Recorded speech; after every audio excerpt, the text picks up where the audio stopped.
प्रकाश महाजन यांनी आव्हान दिल्यानंतर दिल्लीमध्ये नारायण राणे यांची पत्रकार परिषद झाली आणि नारायण राणेंनी देखील प्रकाश महाजन यांच्यावर न बोलता देखील बरंच काही बोलून गेले. त्यांचं पहिलं वाक्य असं होतं की तुम्हाला फार काय महत्त्व द्यायचं नाही आहे. चांगली गोष्ट आहे. नारायण राणेने मला महत्त्व द्यावं अशी माझी अपेक्षा नाही आहे, कधी ठेवली नाही. त्याच्यामुळे ते बोलले, मला याचं काही वाईटही वाटलं नाही ना आनंदही झाला. बरं, पण ते तुमच्या 302 अंगावर घेणार नाही तुम्हाला मारून असं म्हणतात. हो, असं ऐकलं मी, त्याबद्दल धन्यवाद. 307 तर घेतील असं संशय आहे बा. 302 नाही ते 307 घेतील. तुम्हाला भेटू तुम्ही म्हणाल तिथे भेटायला यायला पण तयार आहे. माननीय नारायण राणे साहेब, आपण महाराष्ट्राचे माजी मुख्यमंत्री होतात, केंद्रामध्ये देखील आपण मंत्री होतात, आता रत्नागिरीतून खासदार आहात. आपली ही भाषा या सगळ्या पदाच्या गरिमेला शोभत नाही. तुम्ही म्हणताल तिथं मी येतो, हे नारायण राणे साहेबाचं म्हणणं ज्यावेळेस त्यांचे कार्यकर्ते ऐकतात त्यावेळेस ते किती पुढचं पाऊल टाकतात हे त्यांना माहीत नाही. आणि नारायण राणे साहेब अशी भाषा गावगुंड वापरतात. आपण माझे मुख्यमंत्री आहात, माझे केंद्रीय मंत्री आहात, तुम्ही लोकसभेचे खासदार आहात, ही भाषा वापरता तुम्ही. त्यांची भाषा गावगुंडांची असं तुम्हाला. आता हे प्रकाश महाजन कुठं म्हणताल तिथं मी येतो म्हणजे काय भाषा आहे? कुठली भाषा आहे?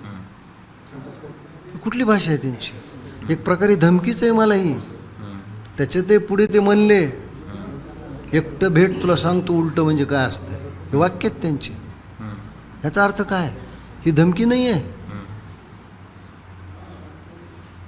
काही वेळापूर्वी तुम्ही दंड ठोकरले होते. हो, मी आजही त्याच्यापासून दूर नाही. मला त्यांच्या कार्यकर्त्यांनी एवढ्या घाणेरड्या शिव्या दिल्या, तुला मारायचं, तुझं घर कुठे, काय कुठे, म्हणून मी म्हणलं तिथं उभा राहतो.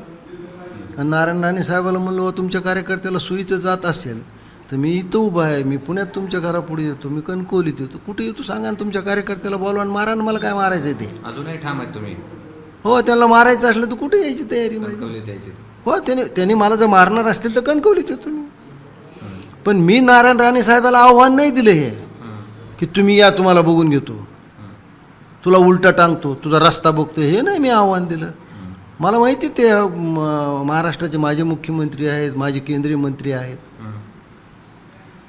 मला एकच वाटतं की नारायण राणे साहेब हिचं पत्रकार परिषद भाजपच्या कने वरिष्ठ नेत्याने ऐकली तर फार चांगलं होईल. त्यांनाही कळेल काय भानगड आहे ते. काय सुचवायचं आहे तुम्हाला?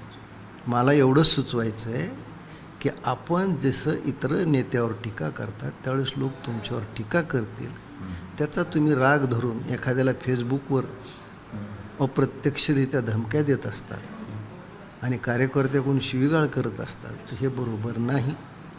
मी प्रकाश महाजन आहे, मी जीवाची तमा बाळगत नाही, मी कधीही तुमच्या बाबतीत मर्यादा सोडली नाही. पण तुम्ही अप्रत्यक्षरित्या दिल्लीमधून सुद्धा हेच सुचवत आहेत की प्रकाश महाजननं मला सांगावं मी येतो तिथे. बरं, ही काय भाषा आहे?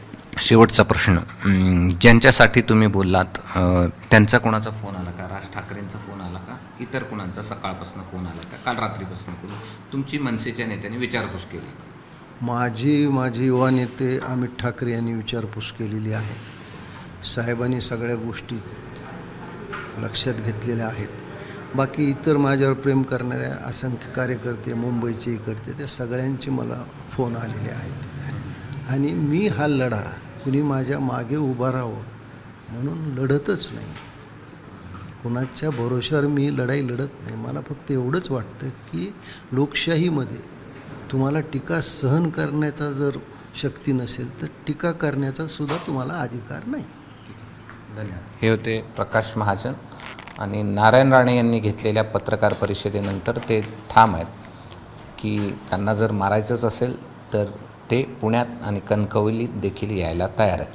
कॅमेरामन धनंजय दारुंटेसह मी कृष्णा केंडे, ABP माझा, छत्रपती संभाजीनगर.